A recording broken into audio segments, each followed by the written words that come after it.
Good evening friends, बहुत बहुत स्वागत है आप सभी का हमारे यूट्यूब चैनल जबरदस्त स्टडी में। जैसा कि आप लोग जानते हैं बेटा, पिछली क्लासेस में हम लोगों ने प्रोनाउन चैप्टर के बारे में डिस्कस किया था। उसी क्रम में आज हम लोग प्रोनाउन के क्वेश्चंस को करने वाले हैं। ठीक है बेटा, देखते हैं।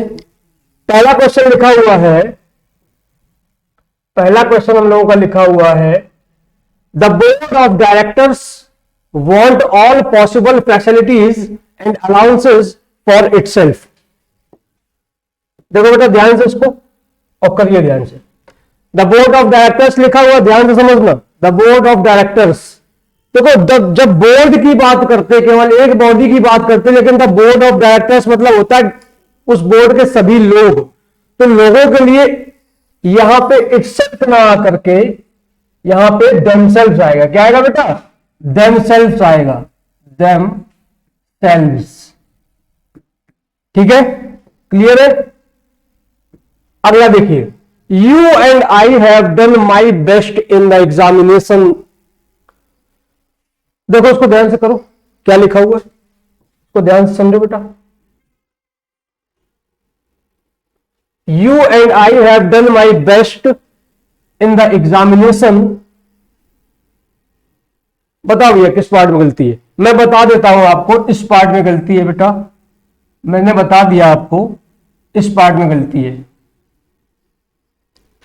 देखो यहां पे सब्जेक्ट क्या दे रखा है? You and I.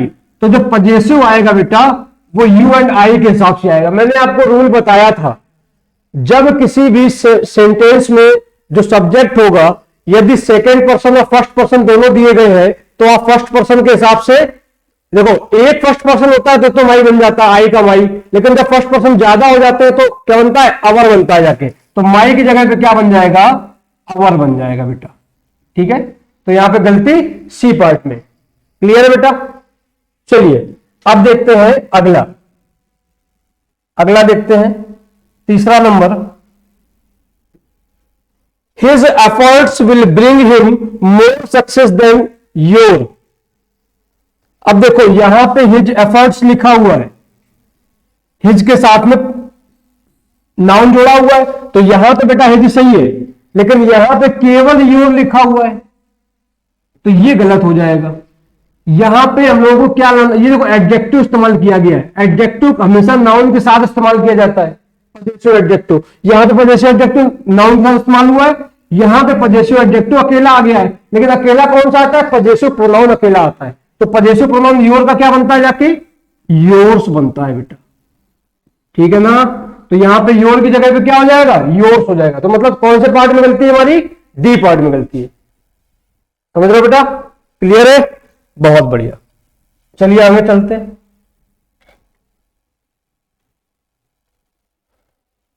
लिखा हुआ चौथा number, every teacher and every student of this college is determined to do their best for the glorious prospects of the college। बताओ भैया क्या गलती है इसमें? Every teacher and every student of this college is determined to do their best। मैंने बताया था every, each आदि कभी भी लग जाता है तो सारी जितनी भी प्रोनाउन आते हैं या जितने भी वर्ब आती हैं वो सारी आपकी सिंगुलर फॉर्म में आती हैं। तो यहां पे आप देख पा रहे हो सी पार्ट में, सी पार्ट में क्या गलती आ रही है? यहां पे दियर की जगह पे क्या हो जाएगा? हिज आ जाएगा बेटा। ठीक है ना? क्लियर है? समझ पा रहे हो बात को? अगला देखते हैं। अगला लिखा हुआ पांचवा number, the vice president of India and the vice chancellor of this university have given his consent. देखो वाइस प्रेसिडेंट अलग व्यक्ति था, वाइस चांसलर अलग व्यक्ति था, मतलब दो व्यक्ति हो गए। एक व्यक्ति होता तो हिज सही हो जाता, लेकिन दो व्यक्तियों की बात करी जा रही तो यहां पे हिज के स्थान पे क्या आएगा? दियर का प्रयोग किया जाएगा। ठीक है भैया? दियर सही है, हिज गलत हो जाएगा। कॉन्सेंट मतलब पता होता, सहमति होता है बेटा। क्लियर है? नहीं समझ पा रहे हो बात को? चलिए अगला देखते हैं। अगला लिखा हुआ है, अगला लिखा हुआ है हमारा, she hates everybody and everything who reminds her of her mistakes। वह सभी से नफरत करती है, and everything, और हर एक चीज से, प्रत्येक व्यक्ति से तो नफरत करती है और प्रत्येक चीज से, जो भी। तो यहां पे बेटा आप देख पा रहे हो एवरीथिंग के साथ में हु लगा हुआ है। हु तब आ जाता जब केवल एवरीवन होता या एवरीबडी होता, लेकिन यहां पे एवरीथिंग और एवरीबडी दोनों आया है, तो यहां पे हु के स्थान पे दैट का प्रयोग किया जाएगा। ठीक है ना भैया, क्योंकि दैट जो वर्ड ऐसा होता है, प्रोनाउन हमारा ऐसा होता है जो कि लिविंग और नॉन लिविंग दोनों के लिए इस्तेमाल किया जाता है। तो यहां पे दोनों दे रखे हैं हमारे, लिविंग और नॉन लिविंग, तो दोनों के लिए हम लोग क्या लगाएंगे, दैट का प्रयोग करेंगे, ना कि हु का प्रयोग करेंगे। ठीक है बेटा, तो मतलब हमारा कौन सा पार्ट गलत हो जाएगा, बी पार्ट में गलती हो जाएगी। क्लियर है बेटा, आगे बढ़े, चलिए आगे देखते हैं। None of these two principals had been looking after his colleague well. बताइए भैया, देखो एक रूल होता है हमारा, none of these two principals, कि ये रूल हमारा ये बताता है कि जब दो व्यक्तियों या वस्तुओं की बात करनी हो तो हमारे पास स्पेसिफिक वर्ड होते हैं। एक तो नाइदर होता है, एक आइदर होता है। नेगेटिव के लिए नाइदर लगाते हैं, पॉजिटिव के लिए आइदर लगाते हैं। नाइदर का मतलब दोनों में से एक भी नहीं, आइदर का मतलब दोनों में से कोई एक। ठीक है बेटा, तो यहां पे नाइदर का अर्थ देना है, मतलब नन की जगह पे क्या आएगा, नाइदर आएगा। क्यों आएगा भैया, क्योंकि यहां पे दो प्रिंसिपल्स की बात करी जा रही है। ठीक है ना बेटा, अगर यहीं पे नन, यहाँ पे 5 प्रिंसिपल होता, 3 प्रिंसिपल्स होता तो नन सही हो जाता। क्लियर है बेटा, चलिए आगे बढ़ते हैं बेटा,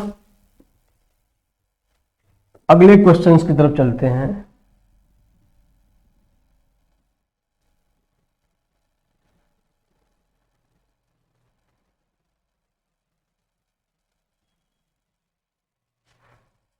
देखो बेटा लिखा हुआ है, each of the 4 great tragedies of Shakespeare is worth reading. Each of the 4 great tragedies of Shakespeare is worth reading. बताइए भैया क्या गलती है, ईच लग गया है तो मतलब सारी चीजें सिमिलर आएगी बेटा, ये तो कंफर्म है। और 4 की बात करेंगे तो ईच लगाते हैं, उसके लिए कोई दिक्कत वाली बात नहीं है। तो each of the 4 great tragedies of Shakespeare is लगा हुआ, वर्थ रीडिंग, सब कुछ सही है। मतलब बेटा इस पार्ट में कोई गलती नहीं, नो एरर है बेटा इस वाले में। ठीक है, चलिए आगे देखते हैं। He prostrated before his master who had returned from London after a year. अब देखो यहां पे दो चीज समझाते हैं, एक तो ईयर के साथ में ए लगा हुआ है, ये आपको याद रखना क्योंकि ये बहुत पूछा गया है। ईयर में ई साउंड देता है, लेकिन आप हमेशा आर्टिकल ए का इस्तेमाल करते हैं। ठीक है भैया, ये भी याद रखना। अब यहां पे देखो वर्ड दे रखा है, वर्ड दे रखा है हमारा प्रोस्ट्रेटेड। प्रोस्ट्रेटेड मतलब होता है दंडवत प्रणाम करना, या किसी के सामने बिल्कुल गिर जाना, झुक जाना, भीख मांगने लगना, गिड़गिड़ाना, ये अर्थ होता है प्रोस्ट्रेटेड का। और प्रोस्ट्रेटेड ऐसी वर्ब होती है which takes reflexive pronoun after it. ठीक है बेटा, तो प्रोस्ट्रेटेड हमारी वर्ब दे रखी है, तो मतलब यहां पे क्या आएगा, इसके साथ में ही के हिसाब से हिमसेल्फ आएगा बेटा, हिमसेल्फ आएगा। क्लियर है, समझ पा रहे हो, ई के साथ में हिमसेल्फ आ जाएगा। क्लियर, तो मतलब कौन से पार्ट में गलती है, ए पार्ट में गलती है। अगला देखो बेटा, अगला लिखा हुआ है हमारा, अगला लिखा हुआ 10वां number, the dog I have bought looks more ferocious than you have. इस सेंटेंस को बहुत ध्यान से करना है। The dog I have bought, जो कुत्ता मैंने खरीदा था, लुक्स दिखता है, मोर फेरोसियस ज्यादा खतरनाक, ज्यादा गुस्से वाला, देन यू हैव, कौन यू हैव, किस चीज को you have, than the one you have. यहां पे क्या लगाना पड़ेगा, द वन लगाना पड़ेगा बेटा, ये याद रखना है। Than the one you have, उस कुत्ते से जिसको तुम रखते हो, जिसको तुम पजेस करते हो। ठीक है बेटा, तो मतलब उस वह कुत्ता जो मैंने खरीदा है, लुक्स वो दिखता है, more ferocious than the one you have, उस कुत्ते से जो आप रखते हैं। क्लियर बेटा, तो मतलब कौन से पार्ट में गलती है, डी पार्ट में गलती है। समझ गए होगे आराम से, कोई दिक्कत वाली बात नहीं है। ठीक है ना, आगे बढ़े, चलिए आगे देखते हैं। आगे लिखा हुआ है he was much more surprise than me to see the dancing girl coming towards us. बताओ भैया, बताइए क्या समस्या है इसमें। He was much more surprise than me, वह मुझसे ज्यादा सरप्राइज थी, है मतलब ओ सॉरी थी नहीं था, to see the dancing girl, उस नाचती हुई लड़की को देखकर, कमिंग टुवर्ड्स अस, जो कि हमारी तरफ आ रही थी। तो ही है बेटा, ही है, ही के लिए टू अस की जगह पे क्या आ जाएगा, यहां पे अस की जगह पे क्या आएगा, हिम आएगा।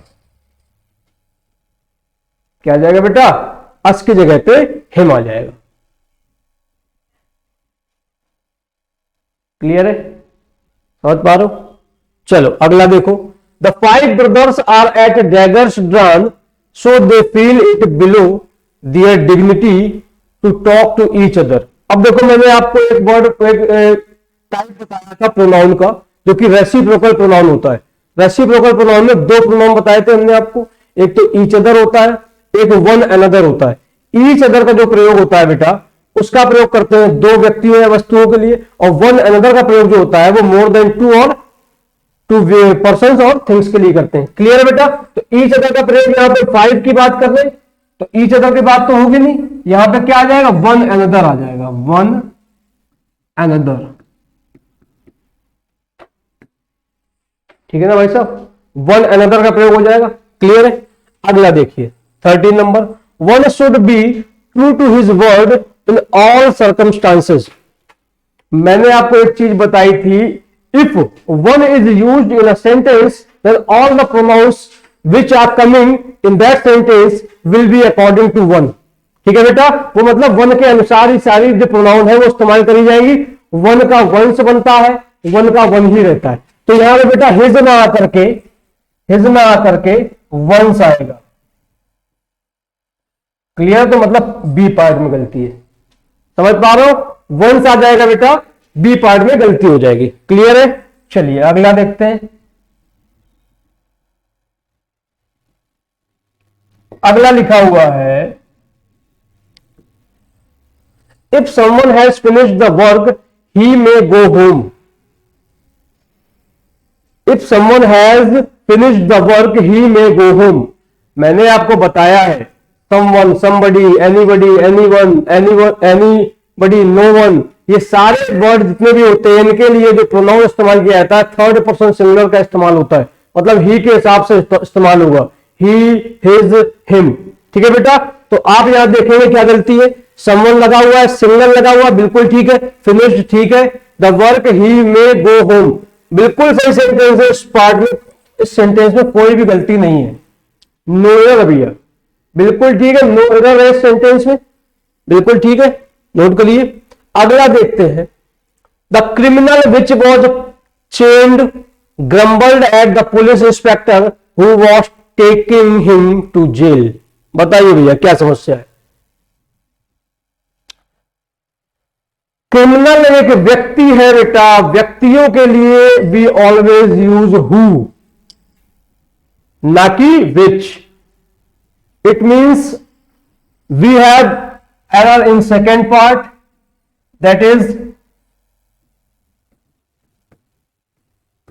ये हो जाएगी गलती, which के स्थान पे क्या हो जाएगा, who का प्रयोग हो जाएगा भैया। ठीक है ना, समझ पा रहे हो आराम से।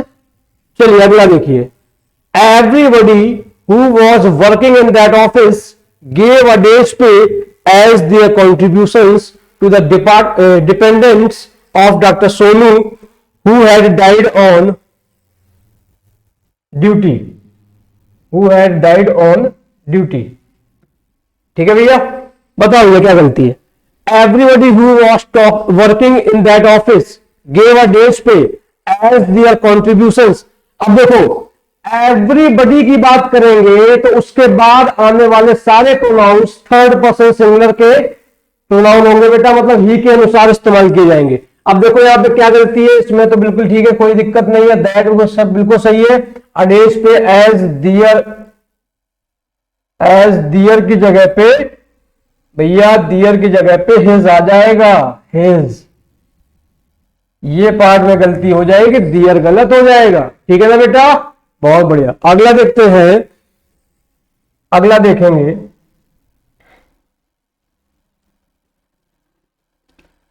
The officer as well as the assistants, मैंने आपको एक रूल बताया था, if as well as is given in a sentence then we will use pronouns and verbs according to the first subject. Then we will see what is first subject, the officer. It means everything will be formed according to the officer. The officer के हिसाब से आप देखो एब्सेंटेड हो तो कोई दिक्कत नहीं है, लेकिन ऑफिसर के हिसाब से themselves नहीं आएगा, यहां पे क्या आएगा, himself आएगा, himself. Got it? Easy बेटा? I think you all got it. Okay, go ahead. चलिए आगे चलते हैं बेटा। नेक्स्ट पार्ट में चलते हैं, जो कि हमारा बताता है as a student of science you are far better than him. As a student of science, एक साइंस के स्टूडेंट के हिसाब से यू आर फार बेटर, आप बहुत अच्छे हैं, देन हिम नहीं होगा, ही होगा, क्योंकि बेटा नॉमिनेटिव केस का यू था, तो नॉमिनेटिव केस का ही यहां पर भी होगा, तो हिम के स्थान पर ही प्रयोग किया जाएगा बेटा, ये गलत हो जाएगा, ठीक है ना। बहुत इजी है, बिल्कुल आपको समझना, मोस्ट इंपॉर्टेंट है बेटा, मिरर ऑफ कॉमन एरर के क्वेश्चन है, बहुत इंपॉर्टेंट है, ठीक है ना। अब बेटा बहुत सारे बच्चे बोल रहे हैं कि वोकैब की भैया क्लास नहीं लेते हो आप, वोकैब की क्लास बेटा बस आप, हम वोकैब बना रहे हैं आप लोगों के लिए, मतलब एक इस तरीके से बना रहे हैं कि आपको रिवाइज या याद करने में परेशानी न हो। एक प्रकार के वर्ड्स, जैसे कोई वर्ड मान लो गिरा हुआ है, तो गिरे हुए प्रकार के सारे वर्ड्स, जैसे मान लो कोई वर्ड लिब से बना हुआ है तो लिब से सारे वर्ड, अब पता चला एंथ्रो से बना हुआ तो एंथ्रो से सारे वर्ड्स, इस प्रकार से वर्ड्स आपको करा देंगे कि आप कभी भूलेंगे ही नहीं। एक कलेक्शन ऑफ वर्ड्स तैयार कर रहे हैं बेटा, उसमें थोड़ा टाइम लग रहा है, मैं बिल्कुल आप लोगों के लिए खड़ा हुआ हूं, आप लोगों की कोशिश में, मेरी कोशिश ये है कि मैं आप लोगों को जितना अच्छे से अच्छा कंटेंट हो सके उतना अच्छे से अच्छा दूं आपको कंटेंट, ठीक है बेटा। चलिए, as a student of science you, ये तो हो गया बेटा। अगला देखते हैं, he introduced to the chairman, मैंने बताया था कुछ वर्ड्स ऐसे होते हैं which takes reflexive pronoun after it, उन्हीं में से एक इंट्रोड्यूस भी हमारी ऐसी वर्ब होती है जो कि हमेशा रिफ्लेक्सिव प्रोनाउन लेती है। आप लोगों ने हमेशा सुना होगा, कोई भी इंटरव्यूअर आपसे जब बोलता है, सामने वाले व्यक्ति से बोलता है इंट्रोड्यूस योरसेल्फ, तो इंट्रोड्यूस के बाद में योरसेल्फ क्यों लगाता है, क्योंकि ये ऐसी वर्ब ही होती है जो रिफ्लेक्सिव प्रोनाउन लेती है। तो यहां पे क्या हो जाएगा, ही इंट्रोड्यूस्ड हिमसेल्फ, क्या हो जाएगा बेटा, यहां पे इस पार्ट में गलती हो जाएगी, यहां पे हिमसेल्फ का प्रयोग किया जाएगा, ठीक है, समझ पा रहे हो बात को। चलिए इस पार्ट में यहां पे देखें गलती सारी हो गई क्वेश्चन, हाँ हो गया बेटा। अगला चलते हैं नेक्स्ट पार्ट पे।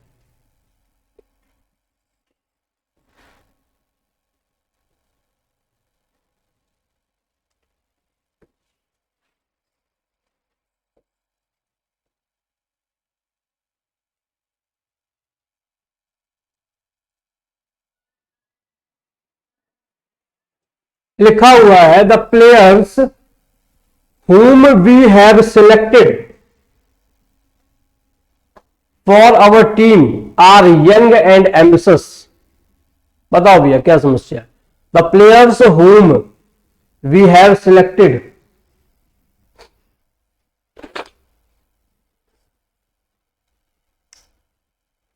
बेटा गलती इसमें बता देता हूं किस पार्ट में है, बी पार्ट में गलती है बेटा।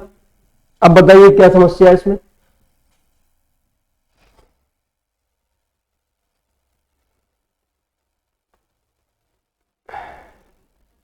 मैंने हमेशा बताया है आपको, कभी भी सिलेक्शन की बात करी जाएगी तो आप हमेशा वहां पे विच का प्रयोग करेंगे। तो यहां पे whom के स्थान पर क्या आ जाएगा, विच का प्रयोग हो जाएगा। ठीक है ना भैया। The players which we have selected for our team are young and ambitious. Ambitious मतलब होता है महत्वाकांक्षी, who wants to achieve something in his life. ऐसे व्यक्ति होते हैं जो कुछ कर गुजरना चाहते हैं, कुछ बहुत बड़ा करना चाहते हैं, दैट इज कॉल्ड एम्बिशियस, महत्वाकांक्षा रखने वाले व्यक्ति। अगला देखें एक sentence, the guests whom we were talking about have come are my brothers in law।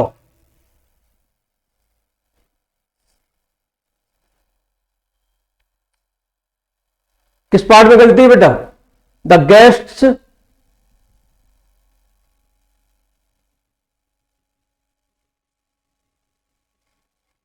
who we were talking about बेटा, यहां पे किस पार्ट में गलती हो जाएगी, whom की जगह पे आप क्या लगाओगे, who आएगा। चलो इसको छोड़ देते हैं इतने सेंटेंस को।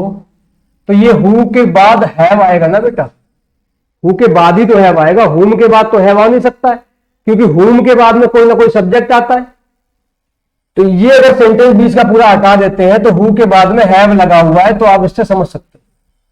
क्लियर है। The guests who we were talking about have come are my brothers in law. All correct. चलिए, देयर इज नन। अब एक रूल होता है, नन लिखा हो, सुपरलेटिव डिग्री दे रखी हो, ओनली लिखा हुआ है, सेम लिखा हुआ है, ये जो वर्ड्स होते हैं ये हमेशा अपने साथ में दैट का प्रयोग लेते हैं, ना कि विच या हु का, चाहे लिविंग हो या नॉन लिविंग हो, ये याद रखना है आपको। तो देयर इज नन, हु खत्म, दैट शुरू, दैट आ जाएगा भैया, आराम से समझ गए। There is none that can help you in this crucial moment of your career. All correct. ये बिल्कुल सच्चाई सेंटेंस लिखा हुआ है कि कोई भी व्यक्ति नहीं होता है जो आपकी मदद कर सकता है इस प्रकार के क्रूशियल मोमेंट के आपके करियर में। जीवन में अगर आपको कुछ करना है बेटा तो खुद पर भरोसा करना बहुत जरूरी होता है, क्योंकि दुनिया वाले जो होते हैं वो केवल और केवल आपका मजाक उड़ाने के लिए है। आपको केवल घर वाले की बात नहीं कर रहा हूं, केवल घर वाले ही ऐसे होते हैं, वो भी माता और पिता, जो दो व्यक्ति ऐसे होते हैं जो आपकी तरक्की से खुश होते हैं। बाकी सारे लोग तो केवल टांग खींचने के लिए हैं। स्टार्टिंग में वो क्या करेंगे, पहले आपकी टांग खींचेंगे, फिर आपकी बुराई करेंगे, नहीं टांग खींच पाएंगे तो, और फिर उसके बाद आप जब सफल हो जाएंगे तो आपका सपोर्ट करेंगे, अरे तो मेरा भाई है, मेरा चाचा का लड़का है, मेरा बुआ का बेटा है। समझ रहे हो ना। इस प्रकार से इस्तेमाल करना है आपको चीजों को। मतलब कुल मिला के आपको अपनी तरक्की के लिए मेहनत खुद ही करनी है। आपको समाज से कोई कभी लाभ नहीं मिलेगा, कभी मदद नहीं मिलेगी। ये सेंटेंस बिल्कुल सही लिखा हुआ है बेटा। ठीक है ना। अगला देखते हैं, 23 नंबर देखते हैं बेटा। लिखा हुआ this is the same dog. अभी मैंने बताया सेम के बाद में भी बेटा दैट का प्रयोग। अब देखो कहां पे गलती, विच बाद लिखा हुआ है, विच की जगह पे दैट का प्रयोग हो जाएगा बेटा। Got it, you all got it बेटा, बहुत बढ़िया। अगला देखिए, whom ever comes late। बेटा whom ever के साथ में सीधे सीधे हेल्पिंग वर्ब या मेन वर्ब नहीं प्रयोग की जाती। whoever के साथ में जो कोई भी, जिसे कोई भी नहीं, जो कोई भी आएगा तो whoever आएगा, who और ever आएगा बेटा, whoever का प्रयोग किया जाएगा, ना कि whomever का। ठीक है ना भैया। चलिए अगला देखते हैं, 25 number. The only book which you carry in your bag is in demand nowadays। the only book, अभी बताया बेटा, द सेम के बाद में दैट लगाते हैं, ओनली के बाद में दैट लगाते हैं, सुपरलेटिव डिग्री के बाद में दैट लगाते हैं। अब सुपरलेटिव डिग्री ऑल के बाद में भी दैट लगाते हैं। जैसे एक कहावत है, all that glitters is not gold. All which glitters नहीं बोलते हैं, ऑल दैट ग्लिटर्स बोलते हैं। ठीक है ना बेटा। All, superlative degree, same, only, ये ऐसे वर्ड्स होते हैं जो कि अपने साथ में ऑलवेज टेक्स दैट, ना ही हु लेते हैं ना ही विच लेते हैं। ठीक है भैया। चलिए तो यहां पर द ओनली लग गया, मतलब विच की जगह पे दैट आ गया। अगला देखो बेटा,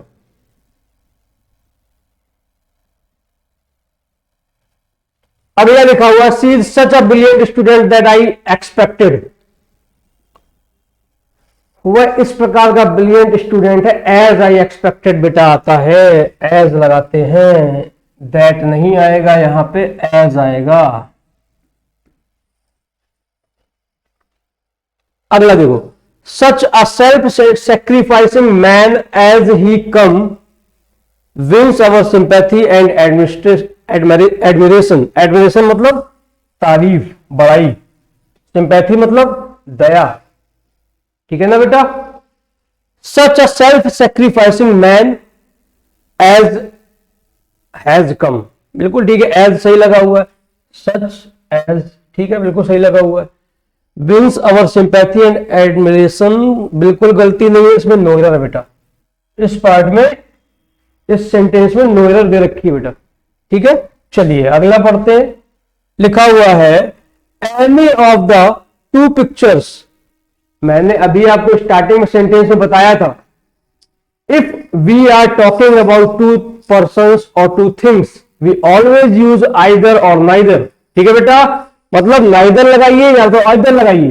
अब दो प्रिंसिपल्स की बात कर दे रहे हैं तो एनी नहीं आ सकता है, क्या आ जाएगा बेटा, आइदर आएगा, नन होता तो नाइदर आ जाता, ठीक है, क्योंकि अर्थ बदलना नहीं होता है, अर्थ हमेशा सेम देना होता है। यहां पे आइदर लगा देंगे एनी की वजह से, नन होता तो नाइदर लगा देते। चलिए अगला देखिए,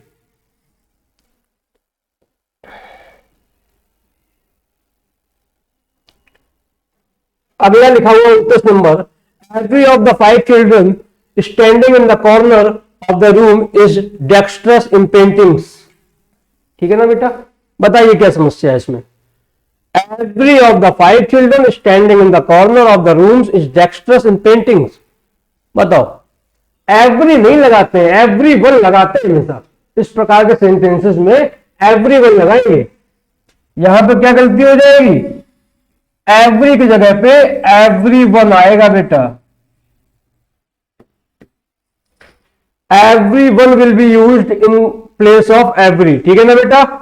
चलिए अगला देखिए, he asked for permission to go out but his father did not give, उसके पिताजी से उसने परमिशन मांगी लेकिन उनके पिताजी ने दी नहीं भैया, गलती बताओ कहां पे है। he asked for permission to go out but his father did not give, बताओ जल्दी बताइए, टाइम नहीं, स्पीड में करते हैं। इस बेटा पार्ट में कोई गलती नहीं है, नो एरर है। चलिए अगला देखिए जल्दी से, you and myself, I have already told you that if we talking about subjective form then we will always use the nominative case in subject, ठीक है बेटा। तो myself की जगह पे क्या आ जाएगा, I इस्तेमाल करेंगे। myself क्या होता है, रिफ्लेक्सिव प्रोनाउन होता है, एम्फैटिक प्रोनाउन होता है, जिसका प्रयोग सब्जेक्ट के स्थान पर नहीं होता है, सब्जेक्ट के साथ तो हो सकता है, जैसे I myself will do it, मैं इसे खुद ही करूंगा, तो ये माइसेल्फ क्या है, किसका काम कर रहा है, एम्फैटिक प्रोनाउन का काम कर रहा है। एम्फैटिक प्रोनाउन क्या होता है, एम्फैटिक प्रोनाउन वो प्रोनाउन होता है जो कि सब्जेक्ट को प्रभावित करता है, मतलब जोर डाल के कोई चीज करवाता है, कि मैं जैसे मैं बोलूं मेरा भाई खुद ही कर लेगा, my brother himself will do it, वो खुद ही कर लेगा, तो माई ब्रदर के लिए आया, सब्जेक्ट के लिए इस्तेमाल किया गया, ना कि खुद सब्जेक्ट बन गया है। बात समझो, अंतर समझो। तो ये माइसेल्फ ना करके यहाँ पे क्या हो जाएगा, माइसेल्फ के स्थान पे आई आ जाएगा, ठीक है ना बेटा। चलिए लास्ट वाला देखते हैं, लास्ट क्या कहा, एक और क्वेश्चन और हो देखते हैं, लास्ट ही है। लिखा हुआ they who are in this room, अब देखो पहले पार्ट में गलती मिल गई हमको, आगे पढ़ने की जरूरत नहीं है, दे नहीं आता कभी भी, दोज आता है। वे लोग, वे लोग लिए दोज लगाते हैं बेटा, कभी भी क्या हो, अगर हु लगा हो और उसके पहले दे वे लगा होता है तो आप हमेशा उसको गलत करके क्या करोगे, दोज लगाओगे, दोज लगाएंगे बेटा, दोज का प्रयोग सही माना जाएगा, ठीक है ना। All done. आज मजा आ गया होगा आप लोगों को जबरदस्त तरीके से, बिल्कुल। बस यही कोशिश है हमारी कि आपको कितना अच्छा से अच्छा कंटेंट दे सके। बस आप लोग क्या करिए, लोगों को जोड़ते जाइए, मेरी कोशिश है कि मैं आपको जितना अच्छे से अच्छा कंटेंट हो सकेगा उतने अच्छा दूंगा। और बेटा अगली क्लासेस में बस एक आध 2 दिन रुक जाओ, वो कैब की तगड़ी क्लासेस होने वाली है आपकी, मजा आ जाएगा आपको, मैं गारंटी दे रहा हूं उस चीज की। ठीक है बेटा, आज के लिए इतना ही। जय हिंद।